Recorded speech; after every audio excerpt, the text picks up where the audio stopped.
All right, hey, feed room, here we go. Okay, ladies and gentlemen, we're out to begin. My name is Richard Pyatt. I'm the communications manager for Utah County. I'm working with the Utah County Attorney, Jeff Gray, as he handles this case and as the county deals with the publicity surrounding this case. We appreciate your being here. Jeff will enumerate the charges and detail what the county's findings are up to this point, and then he will take questions. The number of questions may be limited, however. I may cut it off. I may assist him in helping to pick the people who are asking the question. We just ask that you keep the questions to the process of what we're talking about and refrain from asking questions that speculate or get into the political dynamic of the case. For Utah County, this is a murder case, and we're trying a murder case. We're trying to keep the questions to that, but I understand that you're under pressure and have a lot of different questions, and we'll try to answer them. We're joined today by our sheriff and our prosecution team and our county commissioners. Jeff is going to be the only one speaking right now, and I'll introduce right now County Attorney Jeff Gray.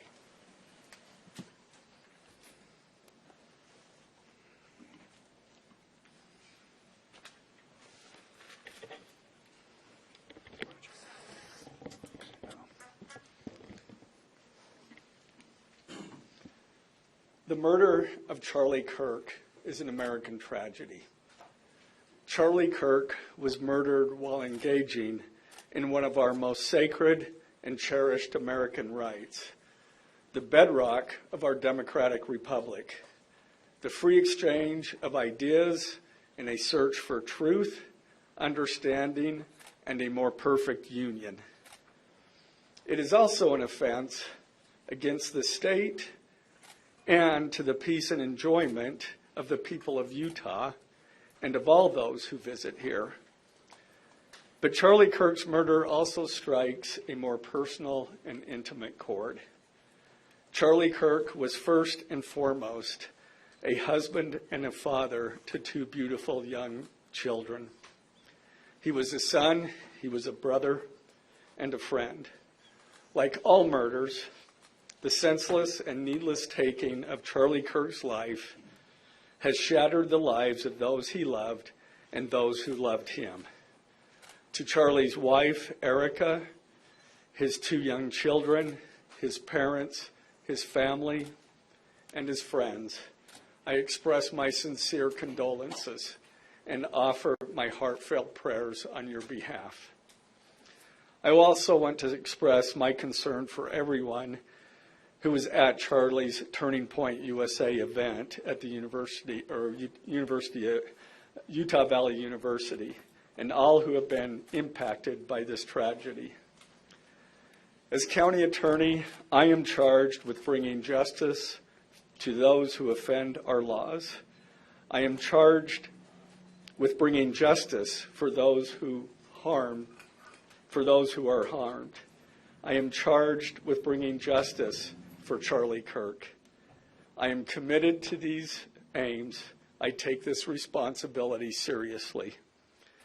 Today, after reviewing the evidence that law enforcement has collected thus far, I am filing a criminal information charging Tyler James Robinson, age 22, with the following crimes. Count 1, aggravated murder, a capital offense, for intentionally or knowingly causing the death of Charlie Kirk under circumstances that created a great risk of death to others. Count 2, felony discharge of a firearm causing serious bodily injury, a first-degree felony.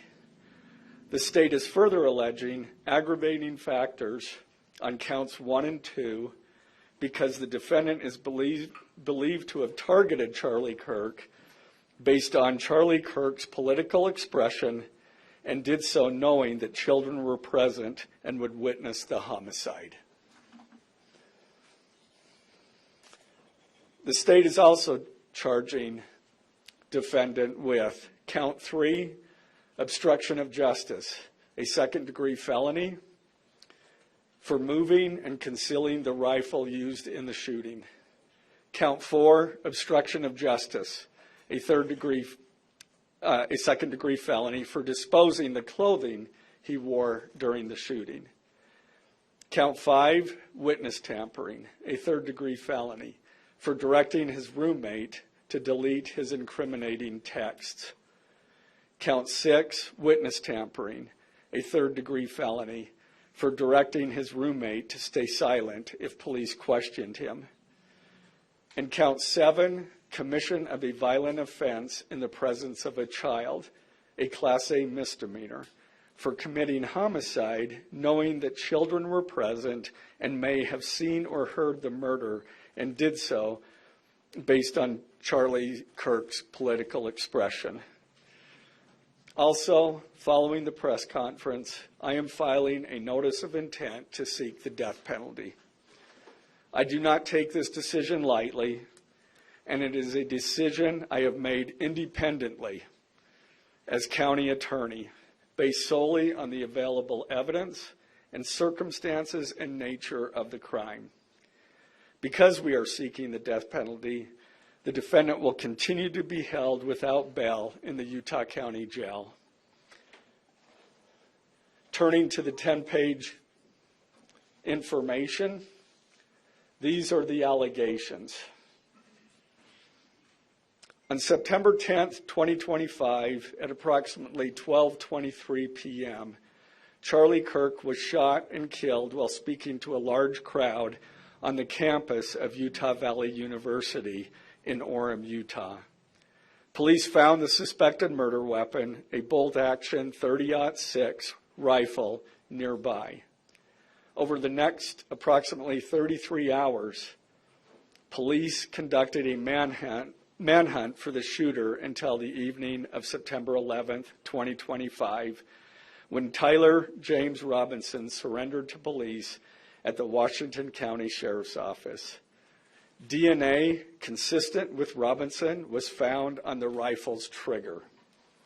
After shooting Mr. Kirk, Robinson hid the gun, discarded the clothing he wore when he fired the rifle, and told his roommate to delete incriminating text messages and not talk to police.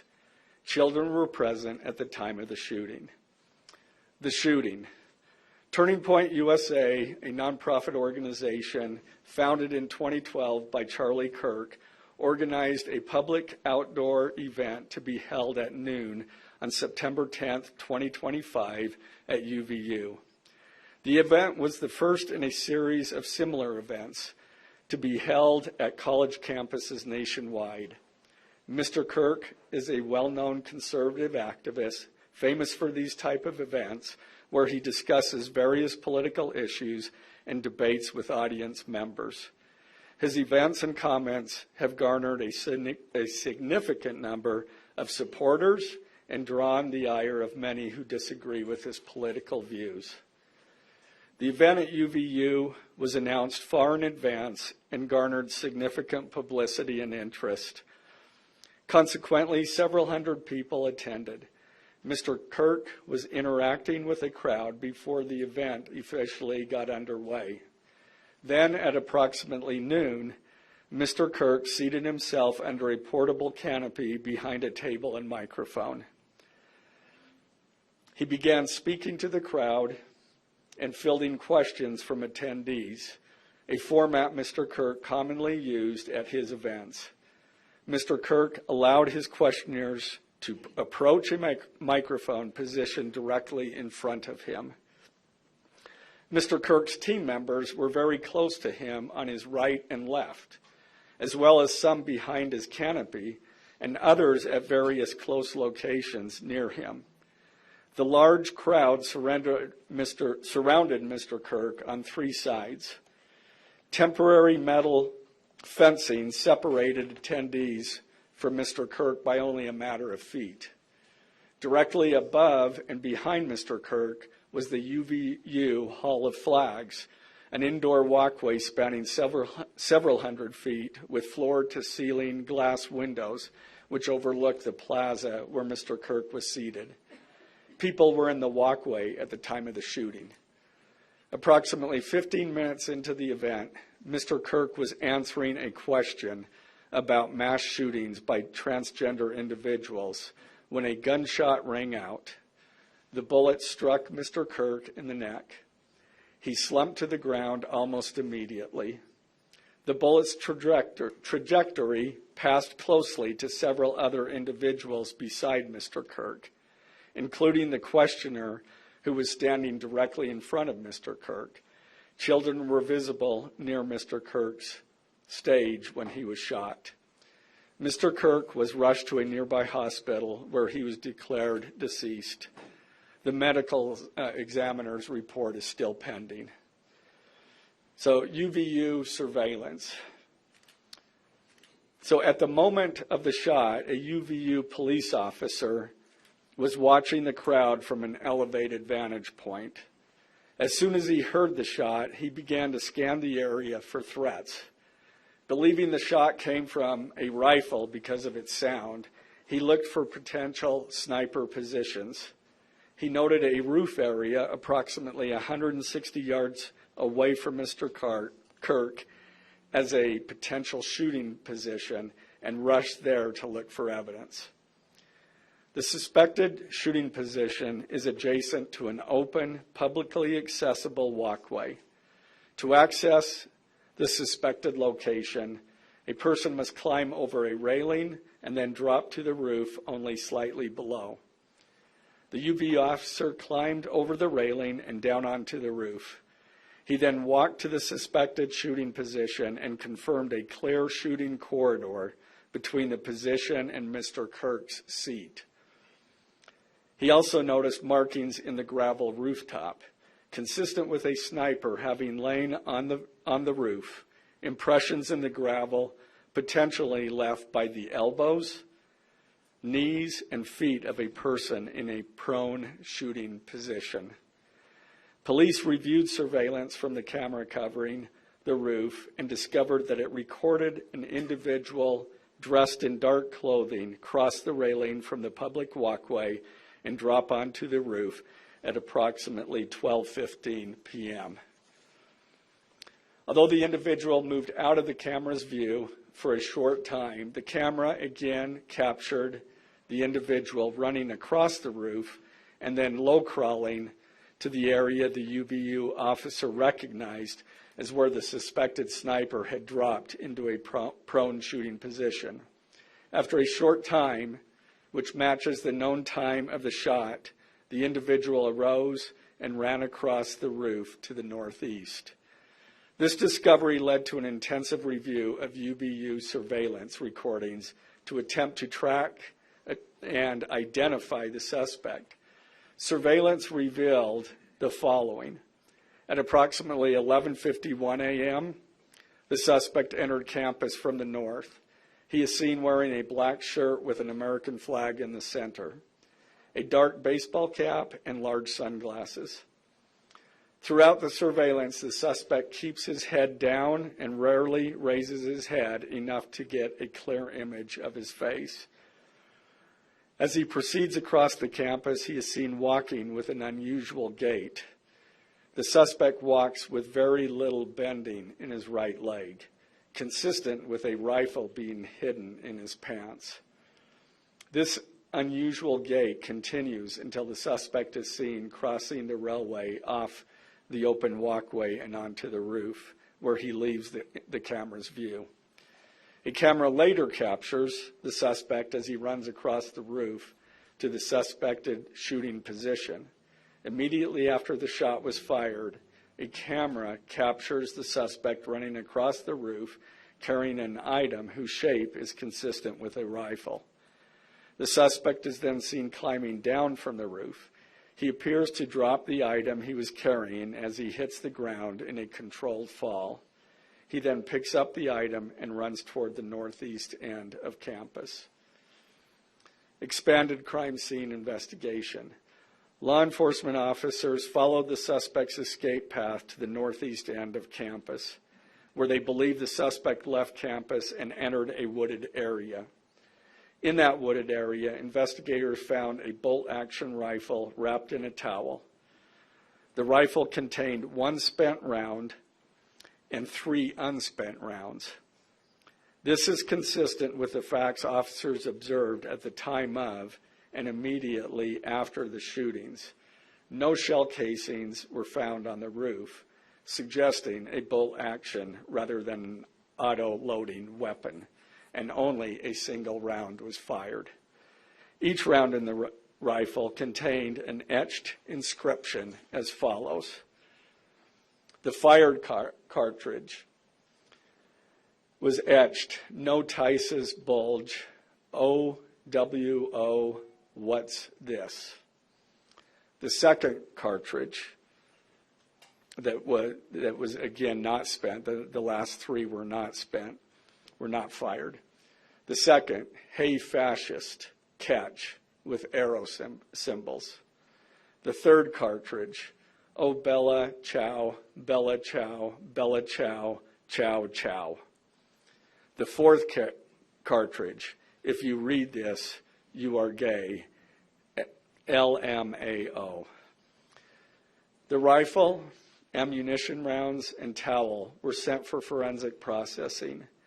DNA consistent with defendant was found on the trigger, other parts of the rifle, the fired cartridge casing, 2 of the 3 unfired cartridges, and the towel.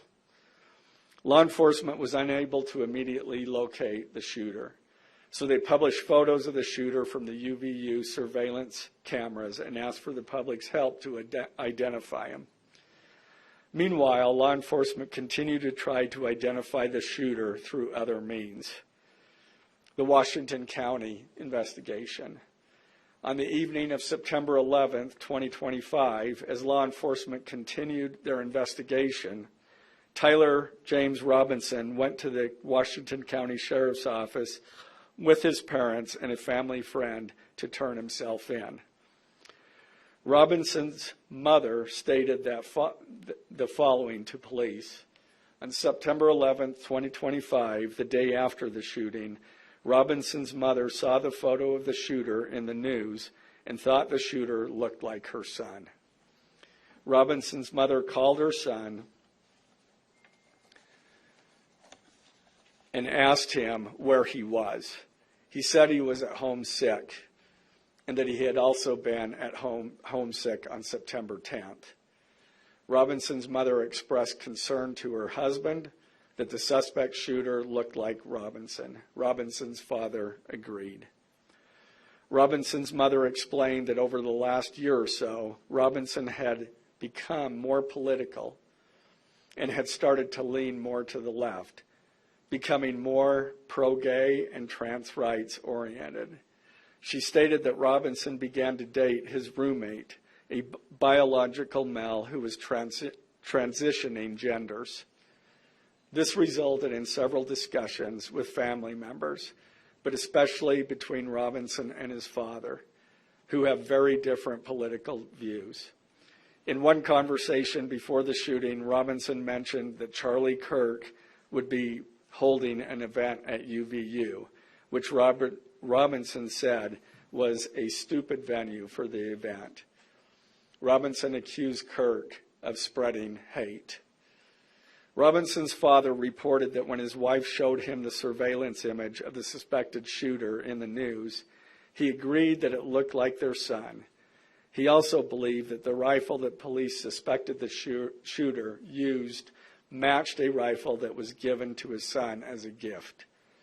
As a result, Robinson's father contacted his son and asked him to send a photo of the rifle. Robinson did not respond. However, Robinson's father spoke on the phone with Robinson. Robinson implied that he planned to take his own life. Robinson's parents were able to convince him to meet at their home. As they discussed the situation, Robinson implied that he was the shooter and stated that he couldn't go to jail and just wanted to end it. When asked why he did it, Robinson explained there is too much evil and the guy, referring to Charlie Kirk, spreads too much hate. They talked about Robinson turning himself in and convinced Robinson to speak with a family friend who is a retired deputy sheriff.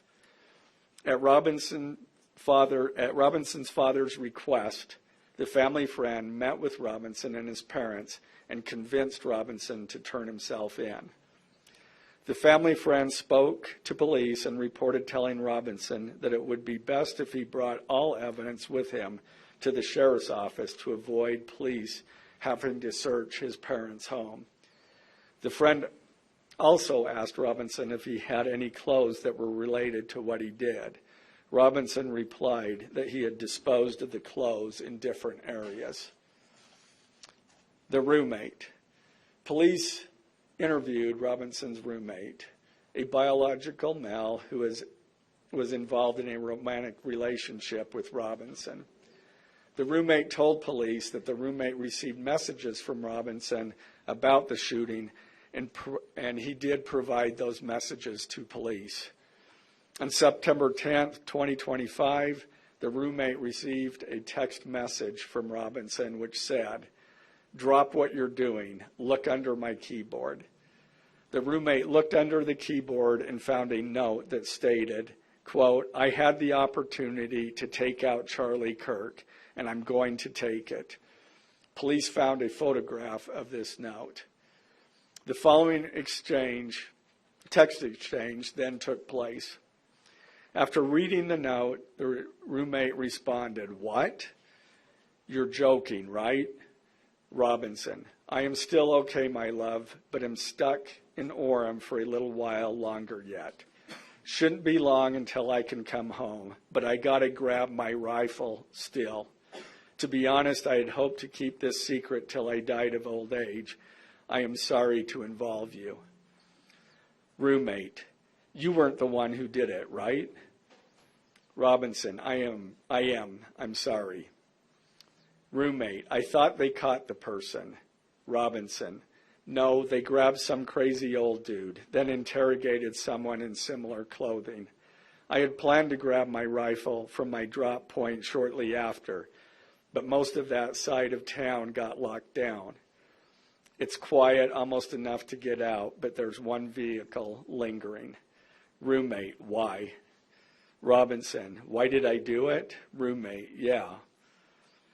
Robinson, "I had enough of his hatred. Some hate can't be negotiated out. If I am able to grab my rifle unseen, I will have left no evidence.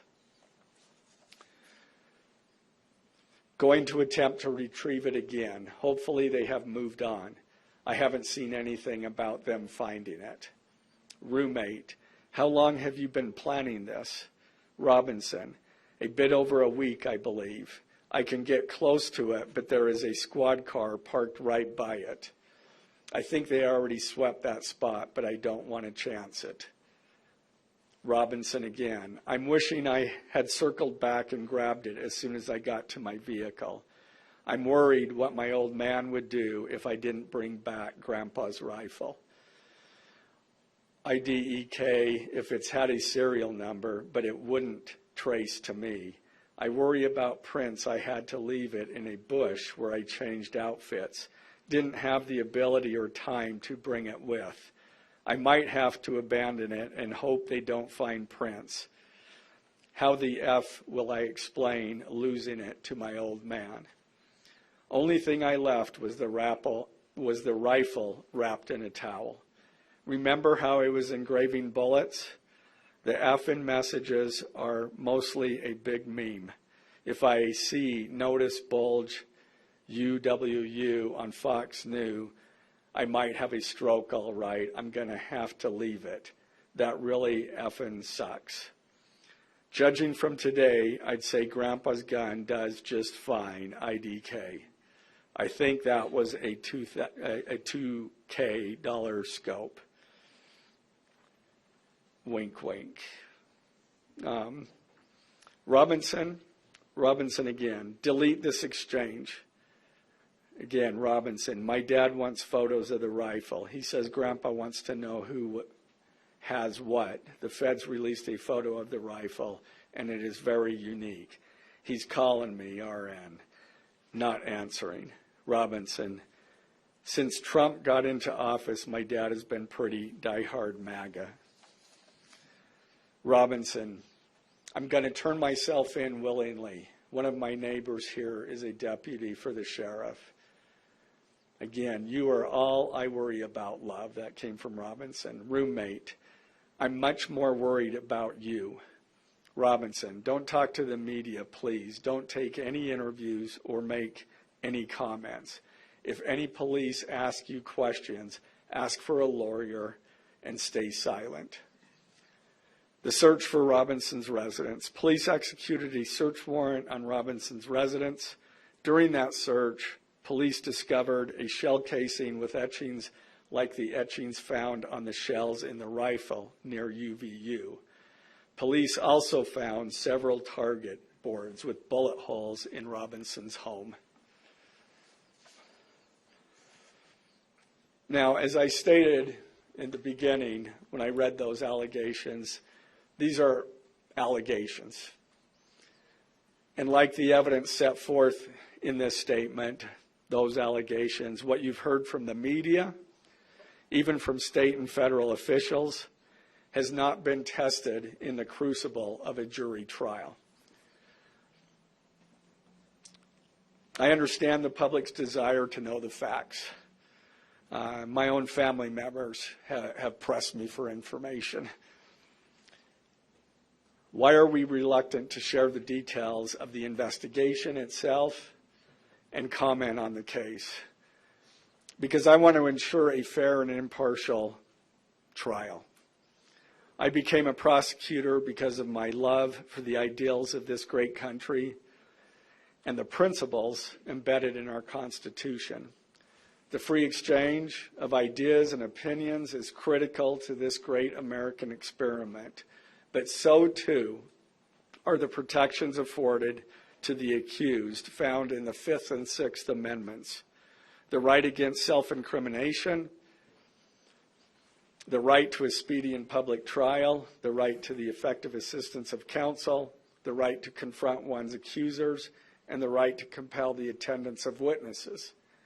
And perhaps most importantly, under our Constitution, the accused is presumed innocent until we, the state, prove to an impartial jury of defendant's peers his guilt beyond a reasonable doubt. That jury cannot rely on our allegations, on what they hear in the news, or on what they hear from a public official. The jury is the sole trier of fact, and they will ultimately determine those facts based on evidence a trial judge has determined is admissible. Again, as prosecutors, we bear the burden to prove guilt beyond a reasonable doubt. But make no mistake, we welcome this burden. I'd like to now introduce my trial team who will be charged with prosecuting the case. This is a veteran and expert team of some of the state's best trial attorneys. Chad Grunander, who is one of my two chief deputies, Ryan McBride and David Sturgill on the far right there. And those two were very much involved in preparing search warrants, did a phenomenal job, worked day and night to see that accomplished well after Robinson was taken into custody. Also, Lauren Hunt, she is one of our special victims prosecutors, and Chris Ballard, my second chief deputy, who will be handling motions. I'm going to explain just the procedural steps. We're not a grand jury. We don't have a grand jury system like the federal courts do. It's a preliminary hearing system. So the arrest and filing of the criminal information are merely the first steps in the criminal justice process. Today at 3 p.m., the defendant will appear before a judge in the Utah 4th District Court for his first appearance to be informed of these charges and to ensure that he has an attorney to represent him. The hearing will be brief. The judge will conduct that first appearance virtually via WebEx. This is not unusual. In the 4th District, all felony first appearances for defendants who are in custody are held virtually. A link to that hearing is available for media on the Utah State Courts X account at Utah State Courts. Now, following defendant's first appearance, he will be entitled to a preliminary hearing. At that hearing, the state will be required to show probable cause that defendant committed the crimes. The purpose of the preliminary hearing is not to determine guilt, but simply to assure the court that the prosecution has enough evidence to proceed to trial. If a judge finds probable cause and binds the case over for trial, an arraignment hearing will be held. At that hearing, a judge will again inform defendant of the charges against him and require him to enter a plea to each charge. The next step following the arraignment is an opportunity for the parties to file any relevant motions and then ultimately the trial itself. This case has generated a tremendous amount of interest across our nation and even the world. The public's desire for information is understandable, but it bears reiterating that this case will be tried in a court of law consistent with our Constitution, not the court of public opinion. Thus, we will only discuss the case with the press occasionally.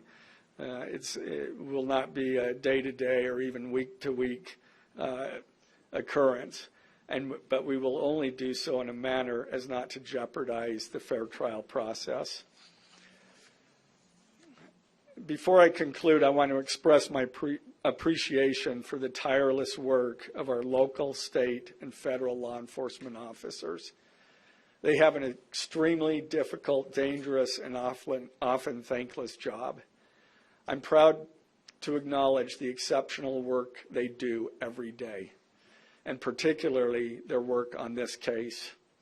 It was truly a marvel to witness. Their skilled work and dedication have brought us to this point. I'm also grateful for the leadership demonstrated by Bo Mason, the Commissioner of the Utah Department of Public Safety, FBI Special Agent in Charge Rob Bowles, Utah County Sheriff Mike Smith, our local police chiefs, and Felice John Vitti, the acting U.S. Attorney for the District of Utah.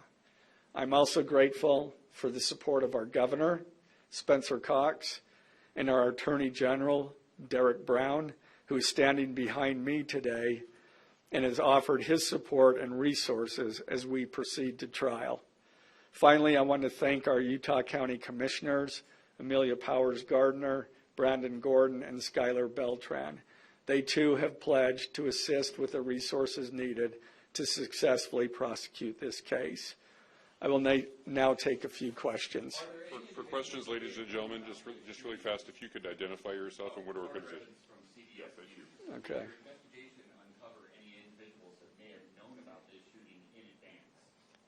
They are still looking into it. It's an undergoing investigation. So is that a possibility? They haven't ruled that out. Ed Lavanero with CNN, the text message that you exchanged with your roommate, can you kind of give us a sense of did that happen over several hours? Did it happen before? I don't have that information. Emily Anderson, Tribune. I know, acknowledging that you made this decision to pursue the death penalty independently, did you hear it all from the Trump administration or Governor Cox's administration as you were working on these charges? I talked to officials from both administrations, but I was not pressured to make a decision. I understood their feelings on it because it was in the news, but we didn't really discuss that. Mr. Gray, the FBI director, sir. Any indication that transgender issues played a role in the motivations for this shooting? I'm going to stick to what I just stated in my public, in our information. I think that is pretty much set forth there. Mr. Gray, Ben Winslow, Fox 13 News. Just asking, are you planning to file additional charges against anyone else in connection with this? Again, we don't have any information at this point of additional suspects, but I know that our law enforcement agencies are continuing to follow leads. Mr. Gray, the FBI director today said that you are, quote, or that other people, a number of people are being investigated and interrogated. So it seems that there are people who might be up for possible charges. Yeah, I'm not- Do you believe that the suspect was a lone wolf, or could this be part of a... I can't comment on that. I'm not aware of all their investigation. I just know that these agencies are continuing to investigate this case and follow all leads. Mr. Gray, Jim Spiewak with... Times would like to know, how does this possibly interface with any federal charges? That's up to the feds. They have different charges, and they're reviewing the evidence. And after they review the evidence and the law, they could file charges, but I'm not privy to exactly what they're looking at. Dennis Hopeek with the BBC. You spoke a lot about text messages with the roommate. The governor previously said the roommate is cooperating, but could we see charges against the roommate? Again, I'm not prepared to answer that question. Mr. Gray, Progressive Murders News, is it unusual to cite a political motivation as an aggravating circumstance? It's part of our code, and so we charge that. And Mr. Gray, Jim Spiewak with KUTV. For those that aren't of a legal mind, is this a confession, the text messages? Is that legally a confession? And is he cooperating since he's been taken into custody? Ultimately, a judge will determine that at trial.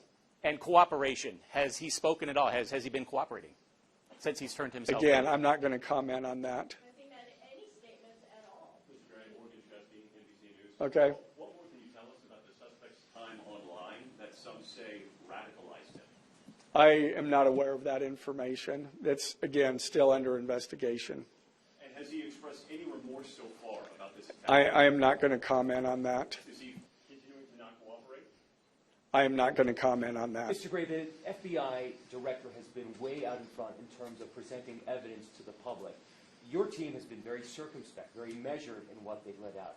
Has that hampered your investigation and the build-up to this criminal? Well, as attorneys, we typically like to control that information to preserve an impartial jury and a fair trial. Does the So has suspect he have made it much representation? Does he have a lawyer yet? Excuse me? Does the suspect have a lawyer? I don't have that information. Can you tell us more about what the family may have said in interviews? Um, His mother? What the family said is what I provided. Mr. Gray, do you anticipate that the defense will try to get this trial moved out of Utah County, and how will you respond to that? That from where? From Utah County. That the defense will be from Utah County? Look, that they will try to get the trial moved to The different venue move. I couldn't predict what they're going to do. Mr. Gray, you want this to be tried? You say, is there any evidence to suggest that the timing of the shot and the question that was asked about mass shootings, transgender, is that more than coincidence? That will be for a jury to decide. Mr. Gray, are you confident that the roommate had no part of this attack whatsoever? Again, I'm not going to comment on the evidence. But the evidence so far, does it show any involvement? Again, I'm not going to comment on other than the facts that or the evidence that we've gathered so far. Does the mention of the DNA here in the press conference jeopardize his right to a fair trial? I don't believe so. This is part of a public document that we have to file as we file a criminal information. We have to file a probable cause statement. That's a public document, and so we're comfortable with that. Are his parents and the roommate still cooperating? I'm not going to comment on that either. The FBI has said that this suspect had a hatred of Kirk. What else can you share about that? I can't share any more than what I've already said. Mr. This Gray. incredibly precise shot. Do you have any evidence that he went places to practice or have tracked his movements before the shooting that's given you insight into how he prepared? The evidence that I'm willing to share is what I just read in our statement. And it's in Mr. the- Gray, in did you the consult information. Erica We're gonna have Kirk to cut about it off seeking the there. death penalty? Okay. If he could have just answered, did you consult Erica Kirk about seeking the death penalty? I'm not going to comment on that. Okay, thank you, ladies and gentlemen.